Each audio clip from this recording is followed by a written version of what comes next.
Très chers tous, c'est un honneur et un privilège pour moi de me tenir encore une fois debout devant vous et de partager la parole de Dieu avec vous. Aujourd'hui, nous sommes dimanche le 31 janvier 2021. C'est la journée que le Seigneur a faite, alors nous allons nous réjouir et être heureux en ce jour. En effet, la parole de Dieu est quelque chose de spectaculaire et d'extraordinaire.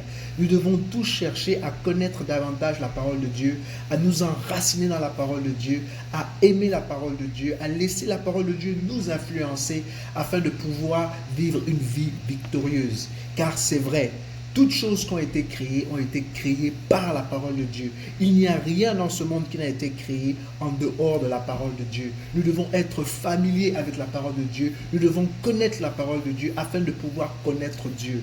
Connaître Dieu, c'est de connaître sa pensée. Connaître la pensée de Dieu, c'est de connaître sa parole. Dieu révèle ce qu'il pense de nous et ce qu'il pense de son monde, et ce qu'il pense de l'univers tout entier à travers sa parole. Beaucoup de gens arrivent à la conclusion que en fait la parole de Dieu, c'est l'inspiration même de Dieu. C'est-à-dire quand les gens ont écrit la parole de Dieu, ils ont été sous l'inspiration du Saint-Esprit. Ils ont entendu Dieu leur parler. Et maintenant, nous avons la possibilité de pouvoir lire la pensée de Dieu, de pouvoir lire et d'être en contact avec ce que Dieu dit. Il est important pour nous de prendre conscience que la parole de Dieu est quelque chose de vital pour notre vie chrétienne. C'est quelque chose de très, très, très important. Et bien entendu, j'aimerais pouvoir vous raconter une histoire qui m'a énormément touché. C'est un jeune homme qui participe à une étude biblique où là, on lui fait comprendre de l'importance de la parole de Dieu. On lui fait comprendre que Dieu parle aux hommes d'une manière ou d'une autre. Oui, il peut parler à travers une voix qui est douce, ou il peut parler à travers sa parole, ou il peut parler à travers une prière, ou il peut parler à travers quelque chose que l'on voit ou on entend. Ce qui est certain et ce qui est sûr, c'est que Dieu parle d'une manière ou d'une autre. Bien entendu, ce jeune homme est sorti de cette réunion béni, mais il est sorti un peu sceptique en disant que Dieu parle d'une manière ou d'une autre. Dieu ne m'a jamais parlé. Et donc, il était un peu abasourdi, un peu surpris de ce qu'il a entendu, mais il était quand même content et satisfait parce qu'il a appris énormément de choses. Et pendant qu'il est en train de conduire pour se rendre vers chez lui, il a une pensée forte dans son cœur qui lui dit de s'arrêter pour acheter du lait. Bon, au début, il pense qu'il est en train de délirer un tout petit peu, alors il continue son chemin. Mais la pensée est de plus en plus forte qu'il faut qu'il s'arrête absolument et qu'il aille acheter du lait. Et donc, il décide d'obéir à la voix et d'aller acheter du lait. Et donc, il est en train de se rappeler un peu de certains versets bibliques qui lui ont été enseignés, où il y avait ce prophète Samuel qui se rendait vers le prophète Élie parce qu'il était convaincu qu'en fait, c'était Élie qui l'appelait, or qu'en fait c'était Dieu lui-même qui s'est dit que bon, peut-être que bon, je suis en train d'expérimenter ça, mais il n'a pas pris ça réellement au sérieux. Mais malgré, plus que la parole était en train d'insister, plus que la pensée était en train d'insister, il décide quand même de satisfaire donc ce sentiment qu'il a au plus profond de lui-même et il va donc acheter du lait. Et pendant qu'il achète du lait, il rentre dans sa voiture et essaie de repartir vers chez lui. Et là, il a dans son cœur encore cette pensée très forte de s'arrêter dans une petite ruelle. Et dans cette ruelle, il s'arrête et il voit, et il ressent le désir d'aller se diriger dans une maison et de donner le lait au propriétaire de cette maison. Alors il se pose la question, mais est-ce que je n'aurais pas l'air d'un fou en faisant ceci? Mais malgré cela, la pensée devient de plus en plus forte, à un tel point qu'il est presque en transe et il faut qu'il le fasse. Et il a le désir maintenant de le faire. Et donc il décide de prendre son courage à deux mains, il prend la bouteille de lait et il se dirige vers la maison et il se met à cogner. Et là, il y a un homme qui sort de la maison, qui est en pyjama. Cet homme a l'air d'être frustré, il est en pyjama, on voit très bien qu'il n'est pas bien et qu'il a passé des moments difficiles. Et donc, il lui demande, qu'est-ce que vous voulez? Et le monsieur lui dit, en fait, je suis venu tout simplement pour vous remettre du lait. Et au moment où il le lui dit, le monsieur est en train d'exhiber un petit sourire et il prend le lait et il se met à courir vers sa femme. Pourquoi? Parce qu'il laisse la porte ouverte et donc l'homme a la possibilité de regarder à travers la porte qui est entrouverte, qui se dirige vers une femme qui a un bébé qui se met à pleurer. Et donc il donne le lait à la femme qui, elle, est toute heureuse et peut-être 3 ou 4 minutes plus tard, ils viennent vers la porte parce qu'il faut qu'il la ferme et donc le monsieur est toujours là en train de regarder, en train d'essayer de comprendre ce qui se passe dans cette maison. Et voilà que la femme et le monsieur viennent vers lui pour lui dire qu'on a passé vraiment une semaine très difficile. Et là même, on ne savait pas qu'est-ce qu'on allait donner à notre enfant parce que nous n'avions plus d'argent. Et nous avons prié, nous avons demandé à Dieu d'accomplir un miracle, de faire quelque chose, de créer un chemin là où il n'y a point de chemin afin que nous puissions avoir du lait, ne fût-ce qu'un peu de lait pour notre enfant. Et donc vous êtes une réponse à nos prières. Et il a été tellement touché par ce que ces gens-là ont dit, et il a compris que Dieu réellement parle d'une manière ou d'une autre, qu'il a ouvert son portefeuille, il a sorti les billets de banque qu'il avait à l'intérieur et il leur a remis l'argent. Et il est reparti dans sa voiture avec des larmes de joie. Et il a compris pour la première fois qu'en effet, Dieu parle d'une manière ou d'une autre, et que la parole de Dieu est vivante, et qu'il est important pour nous d'être familiers avec cette parole, afin de pouvoir expérimenter tout ce que Dieu a pour nous. Alors, qu'est-ce que c'est que la parole de Dieu? La Bible déclare qu'au commencement était la parole. La parole était avec Dieu et la parole était Dieu. Dans Jean 1, à partir du chapitre 1, du 1 jusqu'au verset 18, on se rend compte qu'au commencement, l'Esprit de Dieu était en train de se déplacer sur les eaux, que l'Esprit de Dieu était en train de se déplacer sur la terre et que Dieu semblait ne pas parler. Il semblait qu'il était silencieux, mais qu'il y avait le chaos partout, qu'il y avait les ténèbres partout, qu'il n'y avait aucune forme, que l'univers ne ressemblait pratiquement à rien. Et donc je pense que Dieu était en train de penser. Et tout d'un coup, la Bible dit que Dieu dit que la lumière soit, et la lumière fut. Je suis en train ici de vous dire que dès que Dieu parle, quelque chose se parle. Dès que Dieu est en train d'ouvrir sa bouche, quelque chose de spectaculaire est en train de se dérouler, quelque chose d'extraordinaire est en train de se produire. La création a commencé parce que Dieu a dit quelque chose, parce que Dieu a bavardé, parce que Dieu a parlé. Et il est important pour nous aussi de parler, de dire ce qu'il y a au plus profond de nous. Mais il est encore plus merveilleux que de dire des choses qui sont en ligne avec la parole de Dieu si nous voulons avoir la manifestation de ce que nous attendons. N'oublions pas que la foi, c'est la ferme assurance des choses que l'on espère, une démonstration des choses que l'on ne voit pas. Mais ce sont les choses que l'on espère, que l'on déclare, même si on ne voit pas. Et alors, parce que nous avons déclaré, ces choses vont se manifester. Tout comme lorsque Dieu a dit que la lumière soit, la lumière fut. Il ne voyait pas de lumière parce qu'il y avait les ténèbres sur toute la terre. Mais il a dit ce qui était au plus profond de lui-même. Il n'a pas été influencé par ce qu'il voit ou par ce qu'il entend ou par ses sens. Mais il a dit ce qu'il voulait voir. Et donc, il a dit que la lumière soit et la lumière fut.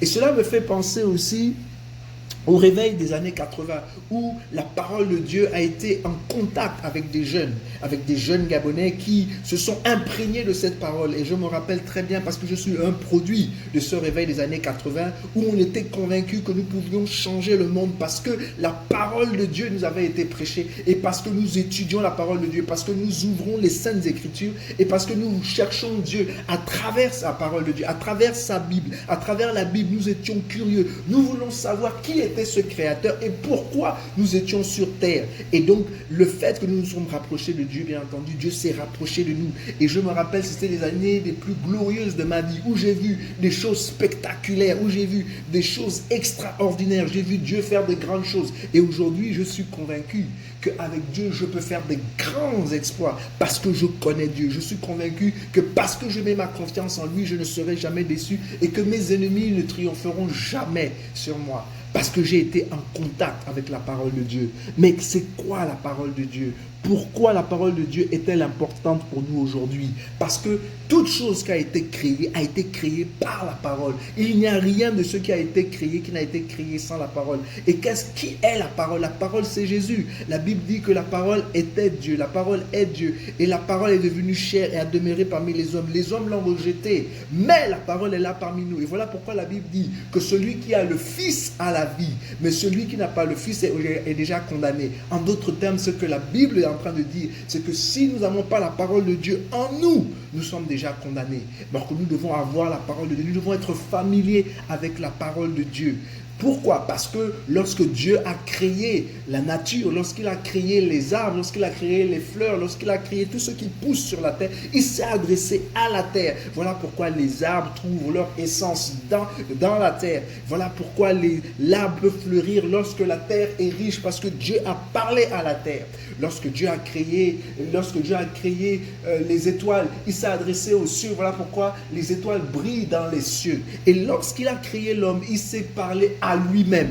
Je suis en train de vous dire que si nous voulons avoir un sens, donner un sens à notre vie, si nous voulons savoir la raison pour laquelle nous avons été créés, si nous voulons savoir pourquoi Dieu nous a façonnés, pourquoi Dieu a fait de nous des hommes et des femmes qui marchent sur la terre des vivants et quelle est notre mission, nous devons absolument nous retourner vers Dieu. Nous devons absolument être en contact avec cette parole-là. Nous devons méditer cette parole. Nous devons laisser cette parole germer dans notre cœur. Et oui, il est important pour nous de savoir que cette parole n'a pas été créée pour être seulement retenue dans notre tête. Ce n'est pas quelque chose qu'on doit seulement se rappeler. Ce n'est pas seulement de la connaissance pure dans notre tête, mais c'est quelque chose que nous devons garder jalousement dans notre cœur afin de ne point pécher contre Dieu. Nous devons méditer sur cette parole. Nous devons laisser cette parole accomplir les desseins pour lesquels Dieu l'a envoyé, parce que Dieu veille sur sa parole et la Bible est claire.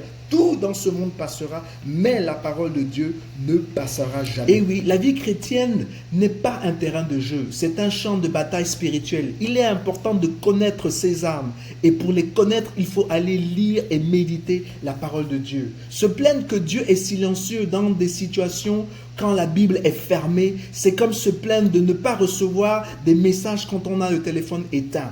Non, si nous voulons résoudre les problèmes auxquels nous sommes confrontés, nous devons méditer la parole de Dieu. Car la parole de Dieu nous a arrachés des ténèbres, nous a menés à la lumière. C'est la parole de Dieu qui nous donne l'intelligence, qui nous donne la connaissance. La Bible est claire que nous ne réussissons pas dans cette vie-là parce que nous ne connaissons pas. Mon peuple périt faute de connaissance. Nous ne réussissons pas dans la vie, pas à cause du diable ou à cause du péché, mais parce que nous ne connaissons pas assez. Il est important pour nous de connaître la parole de Dieu. Mes chers tous, sachez que lorsque vous lisez la Bible, vous êtes face à l'autorité de Dieu et c'est lui-même qui vous parle. La Bible n'est donc pas un magazine, c'est un livre qui contient les paroles divines, qui ne se lisent pas avec la tête, mais avec le cœur. Vous voyez, Dieu, on doit le connaître au cœur, avec son cœur. Dieu, on doit méditer la parole de Dieu. Nous devons être intimes avec la parole de Dieu. Nous devons connaître cette parole-là. Et la connaissance intellectuelle n'est pas suffisante. Nous devons connaître Dieu avec nos sentiments. La Bible dit que nous devons aimer Dieu de tout notre être, de toute notre force, de toute notre personnalité. Nous devons connaître Dieu pour qui il est réellement. Et c'est ainsi que Dieu pourra nous transformer. C'est ainsi que Dieu va changer notre vie. C'est ainsi que Dieu peut rendre les chemins qui sont tortueux droits. C'est ainsi que Dieu peut exalter nos vallées. Et c'est ainsi qu'il peut abaisser nos montagnes. C'est ainsi qu'il peut créer un ruisseau dans nos déserts. Oui, Dieu est grand et Dieu est bon et il ne désire que les bonnes choses pour chacun de nous. Mais nous devons nous positionner de telle manière que Dieu nous parle. Comme au commencement, Dieu a dit que la lumière soit et la lumière fut, il est important aussi que nous nous positionnions de telle manière que Dieu puisse parler dans nos circonstances, que Dieu puisse dire quelque chose nous concernant. Vous voyez, l'Éternel ne considère pas ce que l'homme considère. Non, l'homme, lui, il regarde à ce qui frappe aux yeux, tandis que Dieu, lui, il regarde au cœur. Nous pouvons lire cela dans 1 Samuel à partir du chapitre 16, à partir du chapitre 16 au verset 7. Oui, il est important pour nous. Quand Jésus est dans votre vie, vous êtes enfant de Dieu et sa parole agira et sera de la dynamite en vous, d'après 2 Corinthiens 3, verset 3. Vous êtes manifestement une lettre de Christ, écrite par notre ministère, non avec de l'encre, mais avec l'Esprit du Dieu vivant, non sur des tables de pierre, mais sur des tables de chair, sur vos cœurs. Le secret pour plaire au Seigneur et lui être agréable, c'est de fonder toute sa vie chrétienne sur la Bible uniquement et pas sur autre chose. Mais le problème avec nous, enfants de Dieu, c'est que nous ignorons complètement comment Dieu fonctionne, ce qu'il aime, ce qu'il n'aime pas, car il est impensable pour certains de baser leur vie sur un livre. Et pourtant, elle a la réponse à toutes les questions de la vie, ainsi que la solution à tous les problèmes de la vie également. Proverbe 15, verset 29. L'Éternel s'éloigne des méchants, mais il écoute la prière des justes. En effet, nous ne dirons jamais assez. Nous devons connaître Dieu, car la Bible déclare dans Osée 4, verset 6, que mon peuple périt faute de connaissance. Nous devons donc connaître Dieu pour nous-mêmes, car le diable a peur de ceux qui connaissent leur Dieu. Pourquoi? Parce que la Bible est claire. Seuls ceux qui connaissent leur Dieu vont accomplir des grandes choses. Seuls ceux qui connaissent leur Dieu feront des grands exploits parce qu'ils connaissent leur Dieu. Et au moment où il y a des problèmes, au moment de difficultés, ils auront la possibilité de se tenir sur cette parole parce qu'ils connaissent leur Dieu. Donc je vous encourage, vous tous ici qui m'écoutez, à connaître votre Dieu, à connaître votre Créateur, afin de pouvoir vous enraciner en Dieu, afin de pouvoir faire des grands exploits avec votre Dieu. Oui, la parole de Dieu nous fait grandir et il est important que nous le comprenions, que nous devons désirer cette parole comme le nouveau-né désire le sein de sa mère, comme un nouveau-né désire le lait de sa mère. Il est important pour nous aussi de pouvoir étudier la parole de Dieu, de pouvoir méditer la parole de Dieu nuit et jour, afin que nous puissions croître spirituellement, afin que nous puissions être des géants spirituels, afin de pouvoir tenir debout contre toutes les attaques de l'ennemi. La Bible dit que celui qui vit en nous est plus grand que celui qui est dans le monde. Par conséquent, si on résiste au diable, il fera loin de nous. Mais comment pouvons-nous résister au diable si nous ne connaissons pas quelle est notre force, quelle est notre puissance en Dieu? Nous devons connaître Dieu. Oui, nous devons connaître notre Dieu parce que nous devons parler à Dieu. Nous devons développer cette communion intime avec notre Créateur. Nous devons développer cette relation intime avec notre Créateur. Nous devons pouvoir lui parler. Mais comment pouvons-nous parler avec Dieu si on ne connaît pas sa pensée, si on ne connaît pas son caractère? Nous devons nous familier avec Dieu afin de pouvoir parler plus ou moins au même niveau, afin que nous puissions lui demander des choses qui ne sont pas contraires à son caractère, mais des choses qui sont en accord avec son caractère. Je pense que beaucoup d'entre nous n'obtenons pas ce que nous voulons parce que ce que nous demandons à Dieu, nous le demandons mal. Et pour pouvoir bien demander à Dieu, nous devons être familiers de comment on demande à Dieu. La Bible dit que méchants comme vous êtes, si vous savez donner des bonnes choses à vos enfants, à plus forte raison, moi, votre Père Céleste, je vous donnerai des bonnes choses. Mais pour ça, il faut savoir que Dieu est notre Père. Nous devons savoir que Dieu veut veiller sur nous, que Dieu veut nous faire du bien. Nous devons savoir ce que Dieu veut nous donner, ce que Dieu peut nous donner et ce que Dieu désire nous donner. Et alors que nous faisons de l'Éternel nos délices, il nous donnera sûrement les désirs de notre cœur. Oui, la parole est active et a une capacité créative. Elle peut créer de nouvelles et meilleures conditions à votre égard. Hébreux 4, 12, verset 13. Car la parole de Dieu est vivante et efficace, plus tranchante qu'une épée, quelconque à deux tranchants, pénétrante jusqu'à partager l'âme et l'esprit, jointure et moelle. Elle juge les sentiments et les pensées du cœur. Nulle créature n'est cachée devant lui, mais tout est nu à découvert aux yeux de celui à qui nous devons rendre compte. Pour conclure, j'aimerais vous dire de vous appuyer sur le Saint-Esprit qui a inspiré les hommes pour écrire la Bible. Jean 14, verset 26. Mais le Consolateur, l'Esprit Saint que le Père enverra en mon nom, vous enseignera toutes choses et vous rappellera tout ce que je vous ai dit. Il vous manque de la sagesse. Étudiez les proverbes pour développer une vie de sagesse. Les épîtres vous montreront votre autorité en tant que croyant. Étudiez les psaumes pour l'inspiration. Et enfin, Ésaïe 40, verset 8. Lisez ce verset. L'herbe sèche, la fleur se fane. Le rôle de notre Dieu subsistera toujours. Que Dieu vous bénisse. Merci beaucoup de m'avoir écouté.